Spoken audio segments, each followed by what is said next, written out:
সবাইকে স্বাগত জানাচ্ছি নিউজ 24 প্রবাসের সংবাদে। আপনাদের সঙ্গে আছি আমি আসিফ টিপু। দেখছিলেন সংবাদ শিরোনাম, এবারে বিস্তারিত। আজ থেকে শুরু হচ্ছে হজ ফ্লাইট। সৌদি আরবের উদ্দেশ্যে দেশ ছাড়বেন মুসল্লিরা। রাতে হজ যাত্রার উদ্বোধন করেন ধর্ম উপদেষ্টা ডক্টর আফম খালিদ হোসেন। এ সময় তিনি বলেন, এবারের হজ যাত্রা হবে নির্বিঘ্ন ও শান্তিপূর্ণ। এদিকে হাবের মহাসচিব জানান, অন্যান্য বছরের তুলনায় এবছর বেশি চ্যালেঞ্জ থাকলেও এজেন্সিগুলো সঠিকভাবে কাজ করায় হজ ব্যবস্থাপনা অনেক সহজ হয়েছে। হযরত ইব্রাহিম আলাইহিস সালামকে আল্লাহ তাআলা হজের আদেশ দেন। তারপর থেকে বিশ্বের বিভিন্ন প্রান্তের মুসল্লিরা পাপ মুক্তি আর আত্মশুদ্ধির আকুল বাসনা নিয়ে প্রতি বছর আসেন পবিত্র কাবা শরীফে। লাখো কণ্ঠে আনুগত্য প্রকাশ করেন মহান আল্লাহর প্রতি। বছর ঘুরে আবার এসেছে হজের মৌসুম।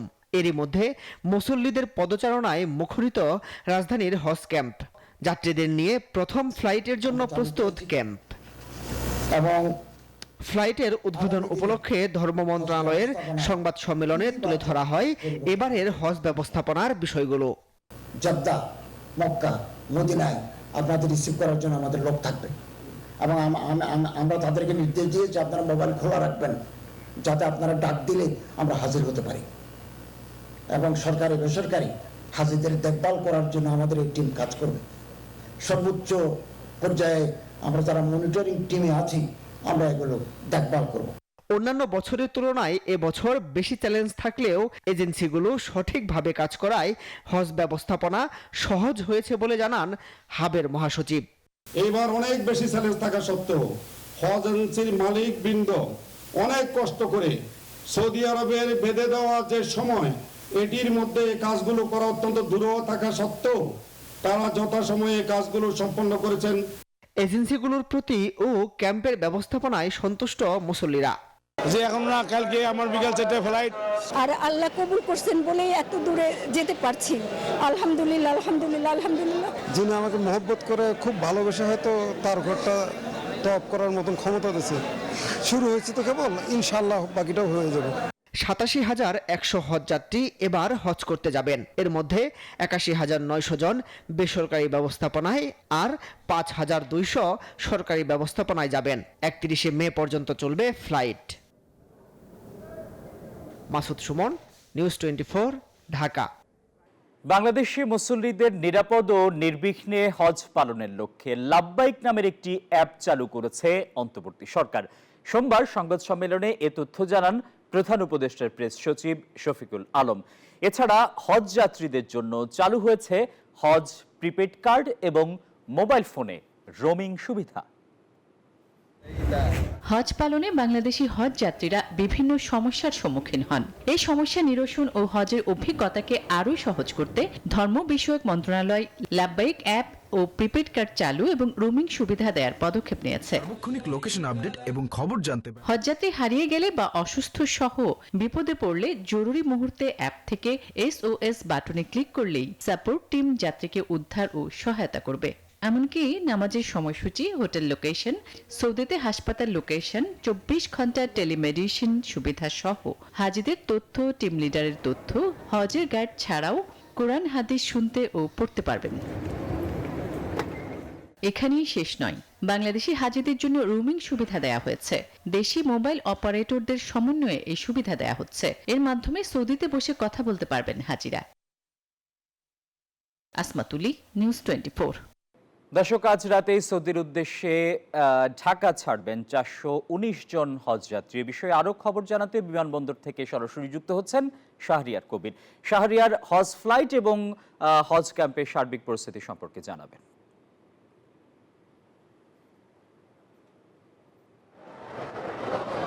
জি আসিফ, ধন্যবাদ আপনাকে। আমি এই মুহূর্তে রয়েছি শাহজালাল আন্তর্জাতিক বিমানবন্দরে টার্মিনাল 1-এ। একটু আগে কিন্তু আমরা দেখেছি যে আশকোনা হজ ক্যাম্প থেকে হাজিরা এসছেন এয়ারপোর্টে এবং তারা বোর্ডিং পাস করে বেরিয়ে গেছেন ইতিমধ্যে। আমরা তাদের সঙ্গে কথা বলে তাদের আবেগ অনুভূতির কথা জানতে চেষ্টা করেছি এবং সেই সাথে প্রশ্ন করেছি যে এবারে হজ যাত্রায় কোনো ধরনের প্রতিবন্ধকতা সৃষ্টি হয়েছে কিনা। কারণ আপনি জানেন যে প্রতি বছরই কিন্তু হজ যাত্রায় টিকিট এবং ভিসা নিয়ে পাশাপাশি ইমিগ্রেশন নিয়ে কিন্তু বেশ কিছু জটিলতা থাকেই সবসময়, কিন্তু এবারের হজ যাত্রায় আসলে এ ধরনের কোনো জটিলতা কিন্তু এ ধরনের জটিলতার সম্মুখীন হয়নি মুসল্লিরা। আপনাকে একটু জানিয়ে রাখি যে এই হজ কিন্তু ইসলামের 5টি স্তম্ভের মধ্যে কিন্তু ফরজ একটি ইবাদত, আর এই ফরজ ইবাদত পালন করতে কিন্তু বিশ্বের বিভিন্ন জায়গা থেকে লাখো মুসল্লির ঢল নামে পবিত্র মক্কা নগরীতে, এবং তারই অংশ হিসেবে বাংলাদেশ থেকে আমাদের দেশ থেকেও কিন্তু প্রতি বছরই লাখ লাখ মুসল্লি কিন্তু সেই হজ পালন করতে কিন্তু মক্কা নগরীতে পাড়ি জমান। এবং আজকেও কিন্তু সেই ধারাবাহিকতায় আমরা দেখেছি যে আশকোনা হজ ক্যাম্পে সকাল থেকেই হাজিদের আনাগোনা ছিল এবং তাদের সার্বিক ব্যবস্থাপনা তারা দেখছিলেন, এবং খাবার থেকে শুরু করে বোর্ডিং পাস সবকিছু মিলে আসলে তাদের যে ব্যবস্থাপনা, এই ব্যবস্থাপনা নিয়ে কিন্তু আসলে হজ যাত্রীরা কিন্তু এবার অনেক বেশি খুশি। তারা বলছেন যে বিগত বছরগুলোর তুলনায় এবার তারা নির্বিঘ্নে তারা হজ যাত্রা করতে পারছেন। এবং আজকে ঠিক 2টায় কিন্তু প্রথম ফ্লাইটটি ছেড়ে যাবে হযরত শাহজালাল আন্তর্জাতিক বিমানবন্দর থেকে এবং দ্বিতীয় ফ্লাইটটি ছেড়ে যাবেন 3টায়। তো সব মিলে আসলে এবারের হজ যাত্রায় আসলে মুসল্লিদের চোখে মুখে আমরা ভিন্ন একটি খুশির আমেজ আমরা দেখতে পেয়েছি। তো শাহরিয়ার, আপনাকে ধন্যবাদ।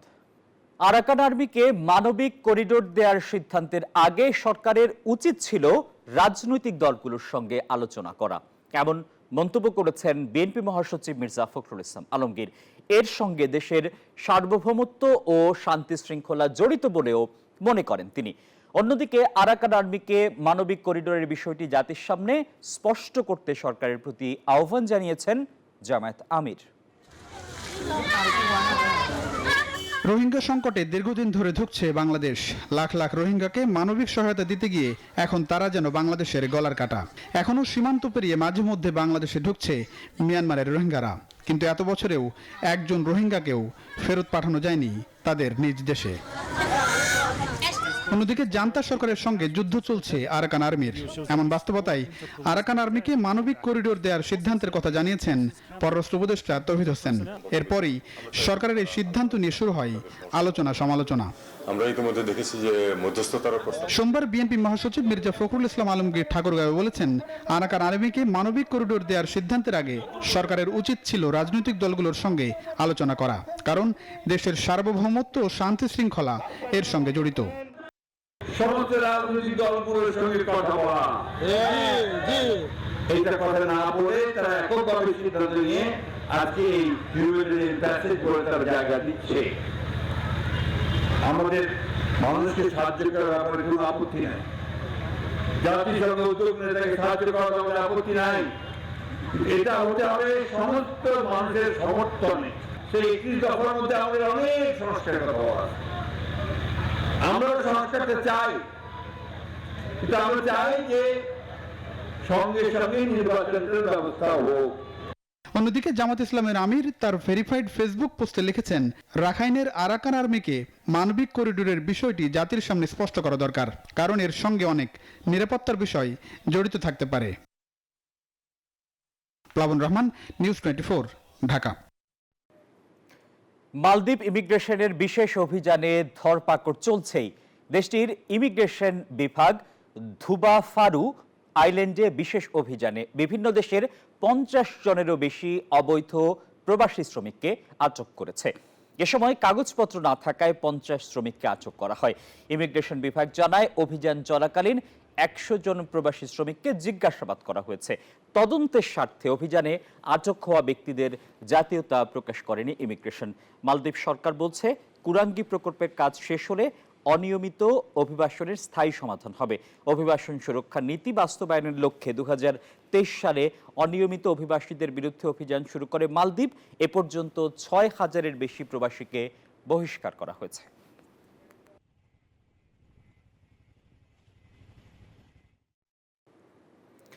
বিদেশের মাটিতে বৈশাখ বাঙালিদের আনন্দ উৎসবের মাস, আর মাসটির অন্যতম আয়োজন বাঙালির ঐতিহ্যবাহী বৈশাখী মেলা। পরবাসে বৈশাখের এই আয়োজন ঘিরে আয়ারল্যান্ডের রাজধানী ডাবলিনে অভিবাসী বাঙালিরা বর্ণিল পোশাকে মাতেন দেশীয় উৎসবে। ডাবলিন থেকে বিস্তারিত জানাচ্ছেন সমীর কুমার ধর। সহস্রাধিক বাঙালিরা আজকে ডাবলিনের কিলমানা কালচারাল সেন্টারে সমবেত হয় বৈশাখী মেলার আনন্দে। বিভিন্ন বয়সের বাঙালিদের মিলন মেলায় পরিপূর্ণ হয়ে ওঠে আজ। যথারীতি বাঙালি সংস্কৃতির গান, কবিতা পাঠ, ছোট্ট নাটিকা সহ বিভিন্ন প্রকারের ছোট ছোট দোকান সাজানো হয়, যাতে বাঙালি পোশাক আশাক থেকে শুরু করে মুখরোচক খাবারের সমাহার ছিল। আজকের এই বৈশাখী মেলায় আয়ারল্যান্ডের কমিউনিটির বিশিষ্ট ব্যক্তিবর্গ উপস্থিত ছিলেন। নারীদের পাশাপাশি নতুন প্রজন্মের উচ্ছ্বাস সকলের নজর কাড়ে। অনুষ্ঠানের অন্তিম লগ্নে রাফেল ড্র করে পুরস্কার বিতরণ করা হয়। উপস্থিত বাঙালিদের সবার আনন্দ যথারীতি চোখে পড়ে। সকলের দাবি বাঙালি সংস্কৃতির অনুষ্ঠান ধরে রেখে স্থানীয় আরিশদের কিভাবে আকর্ষিত করা যায় ভবিষ্যতে। News 24, Dublin, Ireland. Bangladesh Khelafat Majlis যুক্তরাজ্য শাখার নতুন কমিটি গঠিত হয়েছে। লন্ডনে সংগঠনটির মজলিসে শুরার অধিবেশনে এই কমিটি ঘোষণা করা হয়। মাওলানা রেজাউল হকের সভাপতিত্বে ও মুফতি সালেহ আহমেদের পরিচালনায় অনুষ্ঠানে ভার্চুয়ালি যুক্ত হয়ে প্রধান অতিথির বক্তব্য রাখেন বাংলাদেশ খেলাফত মজলিসের মোহতারাম আমির শাইখুল হাদিস আল্লামা মোহাম্মদ মামুনুল হক। ভার্চুয়ালি প্রধান নির্বাচন কমিশনার হিসেবে শাখার পুনর্গঠন কার্যক্রম পরিচালনা করেন মাওলানা জালালউদ্দিন আহমদ। সহকারী নির্বাচন কমিশনার ছিলেন মাওলানা ফয়েজ আহমদ। এ সময় প্রধান নির্বাচন কমিশনার শুরা সদস্যদের মতামতের ভিত্তিতে 2025-26 সেশনের সভাপতি হিসেবে মাওলানা রেজাউল হক ও সাধারণ সম্পাদক হিসেবে মুফতি সালেহ আহমেদের নাম ঘোষণা করেন। জনগণ তাড়াতাড়ি ক্ষমতা হস্তান্তরের কথা বলছে না, প্রধান উপদেষ্টার এমন মন্তব্যে রাজনৈতিক অঙ্গনে চলছে বাহাস। এর মধ্য দিয়ে ভোট নিয়ে জনমনে বিভ্রান্তি বাড়ছে বলে মনে করছে বিএনপি। তবে উল্টো সুর জামায়াত ও এনসিপির। তারা বলছে নির্বাচন বিলম্বিত করতে নয়, বরং এই সরকারের প্রতি জনগণের আস্থার কথা জানিয়েছেন ডক্টর ইউনূস। তবে বিচারের আগে আওয়ামী লীগের নির্বাচনে অংশগ্রহণ করার বিপক্ষে বিএনপি, জামায়াত ও এনসিপি। সাইফুল ইসলামের রিপোর্ট। কাতার ভিত্তিক সম্প্রচার মাধ্যম আল জাজিরার বৈশ্বিক নেতাদের সাক্ষাৎকারমূলক অনুষ্ঠান টক টু আল জাজিরায় রোববার সাক্ষাৎকার দেন অন্তর্বর্তীকালীন সরকারের প্রধান উপদেষ্টা ডক্টর মোহাম্মদ ইউনূস। বলেন, বাংলাদেশের পরিস্থিতি দেখে মানুষ মনে করে অন্তর্বর্তীকালীন সরকার এখনো তাদের জন্য ভালো সমাধান। মানুষ এখনই নির্বাচন ও ক্ষমতার হস্তান্তর চাইছে না বলে মন্তব্য করেন তিনি।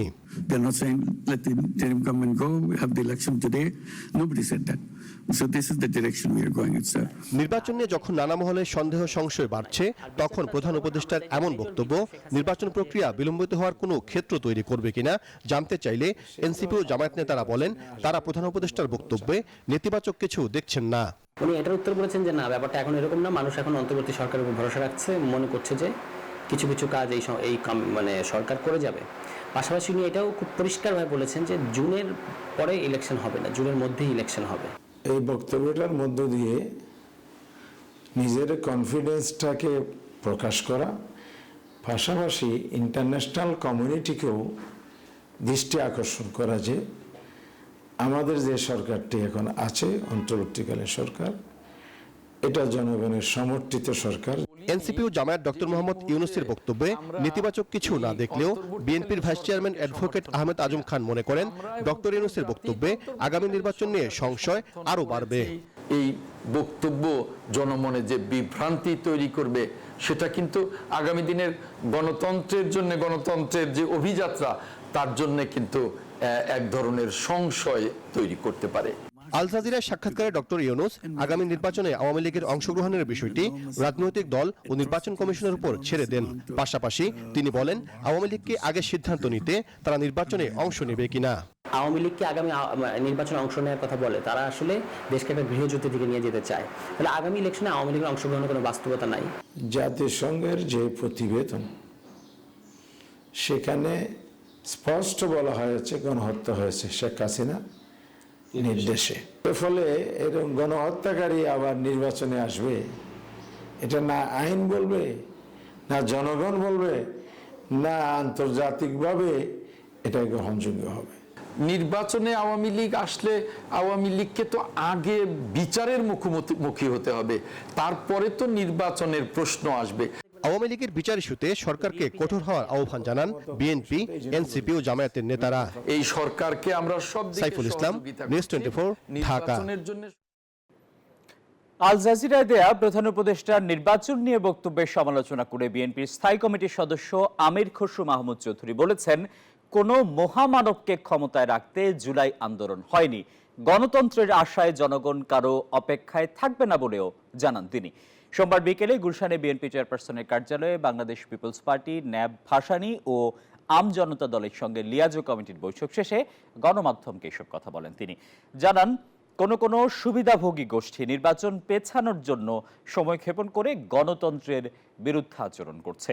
এ সময় অন্য রাজনৈতিক দলের নেতারা ডিসেম্বরে নির্বাচন করতে আগামী মাসের মধ্যেই রোড ম্যাপ ঘোষণার দাবি জানান। যে সরকার জনগণের ভোটে নির্বাচিত হবে তারা জনগণের কাছে দায়বদ্ধ থাকবে, জবাবদিহি থাকবে, সেটা যেই সরকারই হোক। কোনো মহামানবকে বাংলাদেশের দায়িত্ব দেওয়ার জন্য বাংলাদেশের মানুষ নির্বাচনে, এই বাংলাদেশের মানুষ আন্দোলন সংগ্রাম করে নাই, ত্যাগ স্বীকার করে নাই। আর কোন মহামানব কোন দেশের গণতন্ত্রের সমাধান দেবে তার জন্য বাংলাদেশের জনগণকে অপেক্ষা করতে হবে, এটা বিশ্বাস করার কোনো কারণ নেই। নারায়ণগঞ্জে সোলাইমান হত্যা মামলায় শুনানি শেষে আদালত থেকে বের হওয়ার সময় আইনজীবীদের হাতে লাঞ্ছিত হলেন সাবেক আইনমন্ত্রী আনিসুল হক। সোমবার বিকেলে সিনিয়র জুডিশিয়াল ম্যাজিস্ট্রেট মাইনুদ্দিন কাদিরের আদালতে তাকে হাজির করে 7 দিনের রিমান্ড আবেদন করে তদন্তকারী সংস্থা সিআইডি। পরে বিচারক আনিসুল হকের 4 দিনের রিমান্ড মঞ্জুর করেন। এর আগে সকালে কড়া নিরাপত্তায় তাকে ঢাকা কেন্দ্রীয় কারাগার থেকে নারায়ণগঞ্জের আদালতে নেওয়া হয়। শুনানি শেষে আদালত থেকে বের হওয়ার সময় আইনজীবীদের একাংশ আনিসুল হককে চড় থাপ্পড় মারে। এ সময় পুলিশের নিরাপত্তায় তাকে কারাগারে পাঠানো হয়।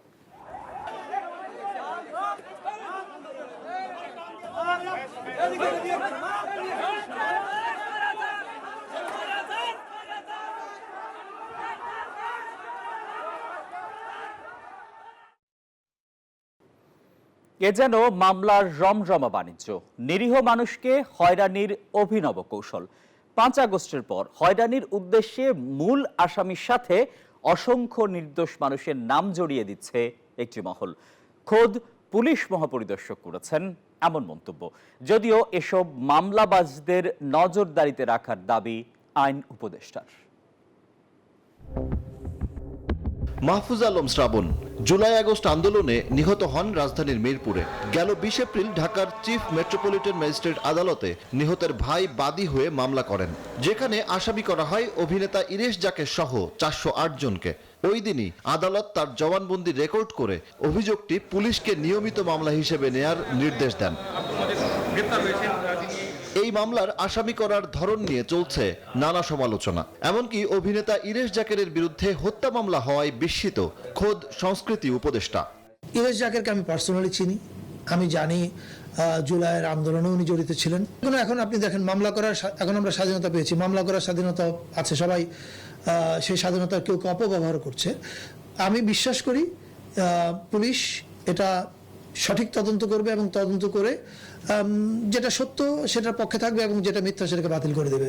5 আগস্ট আওয়ামী লীগ সরকারের পতনের পর জুলাই হত্যাকাণ্ড ঘিরে সারা দেশে শত শত মামলা হয়েছে।